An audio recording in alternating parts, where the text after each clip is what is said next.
Sama-sama tayong magsayawan sa daan. Yan. Yan ang kantang pinasikat ng Alamid. Pero alam niyo bang kung ano ang bukang bibig ngayon? Sama-sama tayo manood ng Family Feud. O, di ba? Kakaiba rin. Pumasok din, di ba? Pero kaya laging thank you po at laging nakatune in po kayo sa mga kapuso natin dyan sa Mindanao, lalong-lalo na po sa Iligan City, Lanao del Norte. Ako, thank you very much sa inyo. Sa mga taga-Remedios, Tiro Mualdez, Agusan del Norte, maraming salamat sa inyo. Sa mga taga-Cabacan North, Cotabato, thank you sa inyo. Dati Odin, Sinsuat, Maguindanao del Norte, maraming salamat din po. Gayon din sa City of Golden Friendship, ang Cagayan de Oro. Maraming salamat sa laging pagiging super loyal viewers and followers ng Family Feud. Ngayon po, 90s bands ang magkakaharap. So far, Agaw Agimat leads with 81 points. Up next, isa rin sa founding member at original bassist ng Alamid na si Tali versus ang founder and drummer ng Agaw Agimat na si Renmin. Guys, let's play round 2.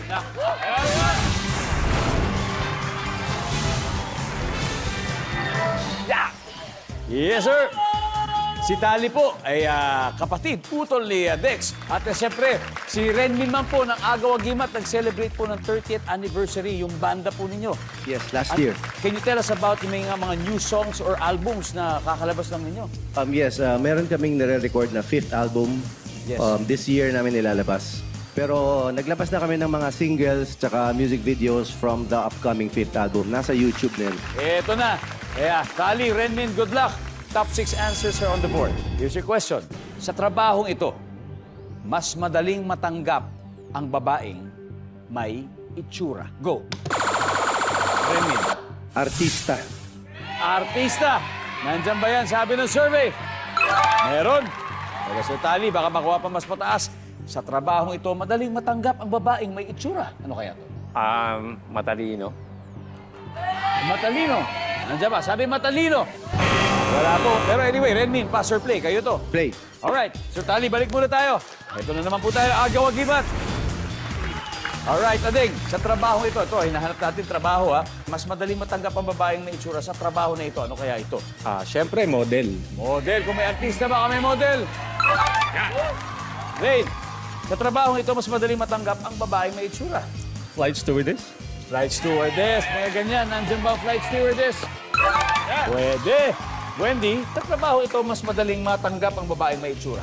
Sa mga corporate jobs, secretary. Corporate job, sa office, sekretarya, mga ganon. Services.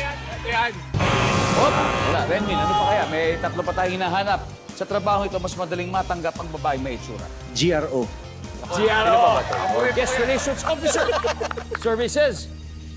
Yan. Dalawa na lang, Ading. Ano kaya? Anong trabaho kaya to? Sales lady. Sales lady. Pwede yan. Diba? Nandiyan ba ang sales lady? Uy! Labol, parang dapat nandiyan yan. Alamid, time to huddle ulit. Rain, ito na ulit. Sa trabaho ito, mas madaling matanggap ang babae may itsura. Ano kaya to? Cashier. Cashier. Bakit kaya cashier? Tayo palagay. Ikaw yung haharap sa mga customers so Para pleasing personality, lalo kung malaki na yung babayaran mo. Di ba kailangan may good vibes kahit pa paano? Cashier. Services. Wala. Eto naman si Jazz. Alam na naman ni Jazz. Sinabi na, kuya. Car agent.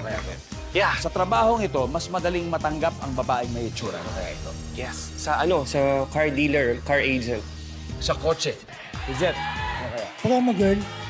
Promo girl. Sir Thali. Promo girl. Promo girl din. Okay. Ako, Sir Dex, isang tamang sagot lang hinahanap natin sa trabaho. Ito, ano kaya trabaho ito? 2:1 to siguro. Promo girl. Promo girl, okay. Mali. Sinunod niya ang dalawa sa kanyang teammates. Nandiyan kaya yan? Promo girl. Wala! Ano kaya ito? Tingnan natin. Everybody number 5, please. Dancer.